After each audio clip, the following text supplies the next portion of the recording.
दोस्तों नमस्कार। हर सप्ताह के तरह इस सप्ताह भी मैं आपके सामने हूँ। आज एक विशेष विषय पर हम कुछ चर्चा आपसे करना चाहूँगा। आप देखते होंगे आजकल पेपर में पढ़ते होंगे इतनी जघन्य घटनाएं हो रही हैं। अभी बंगाल की घटना हुई, एक लेडी डॉक्टर का बलात्कार हुआ और मर्डर हो गया। बॉम्बे में, महाराष्ट्र में बच्चियों के साथ बलात्कार हुआ। यह 3 साल की बच्चियां, 4 साल की बच्चियां भी नहीं बच रही हैं, उनसे बलात्कार हो रहा है। सरकार भी इतनी सख्त है, बुलडोजर चल रहा है। सोचिए, कभी आप बचपन में सुने थे इस तरह की बातें? बुलडोजर चल रहा है, फांसी की सजा हो रही है, जीवन कारावास हो रहा है, लेकिन ये घटनाएं बढ़ती क्यों जा रही है? इसका कारण क्या है? इसका कारण मतलब एक शोध का विषय है। सामाजिक जो बुराइयां आ रही है समाज में, ये किस कारण आ रही है? इतना मतलब सरकार सख्त है तब भी ये रुकने का मतलब रुक नहीं रही है। इसका क्या कारण, इसकी रूट में क्या है? इस पर मैं एक वीडियो बनाया हूँ, आप देखोगे। उसमें साइकोटिक मियादी, जो होम्योपैथिक में 3 मियादी होती है, उसमें साइकोटिक एक मियादी होती है। तो ऐसे साइकोटिक लोग ये कृत्य करते हैं। और दूसरी चीज ये है, कुछ समाज में इस तरह की घटनाएं होती हैं। जैसे एक उदाहरण मैं देना चाहूँगा। एक 32-33 साल का लड़का, भी पिछले कुछ महीने की बात है, वो 40-45 साल की औरतों को टारगेट करता था और उनका कहीं एकांत में पाता था, खेत में काम करते हुए पाता था, तो उनसे मीठी मीठी बातें करता था। बाद में सेक्स की मांग करता था। मना करने पर वो इतना क्रोधित हो जाता था कि उसको एक झपट्टा मारता था उन पर और उनका मर्डर कर देता था। इस तरह मतलब 4-5 केसें हो गई। पुलिस ही परेशान, अंत में वो पकड़ा गया।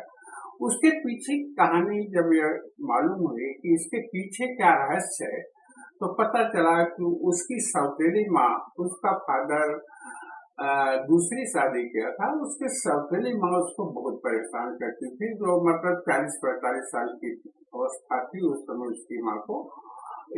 इसको इतना परेशान किया तो हताश हो गया, निराश हो गया, अपने मन पर काबू खो दिया।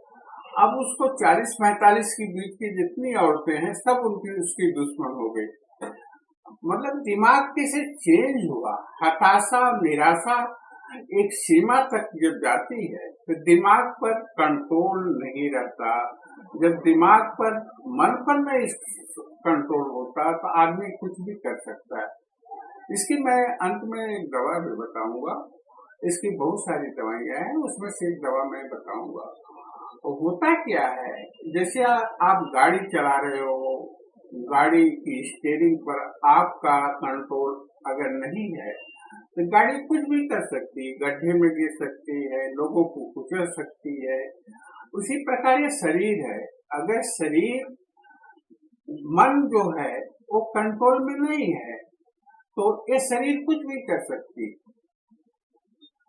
मन जो स्टीयरिंग पकड़े हुए है वो अगर गड़बड़ हो गया, कंट्रोल में नहीं है, तो शरीर कुछ भी कर सकती है। वही हालत अब हो रहा है। जितने जितने मतलब कानून बनते जा रहे हैं, अब उतने उतने समाज में बुराइयां होती जा रही हैं।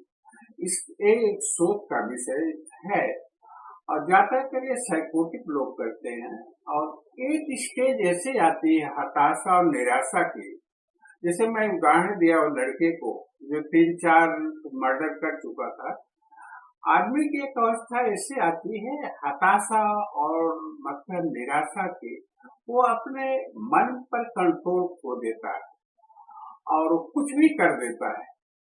यही घटना मतलब बंगाल में आप देख लो, और जो जघन्य अपराध हो रहे हैं उसमें कई कारण हो सकते हैं, लेकिन उसमें से एक कारण ये भी है, मन की हताशा।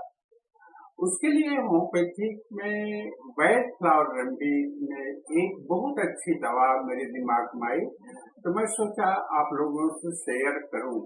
वो दवा है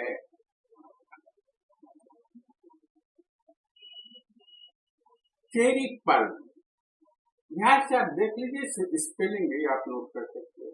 चेरी पल एक वाइट फ्लावर अंडी है।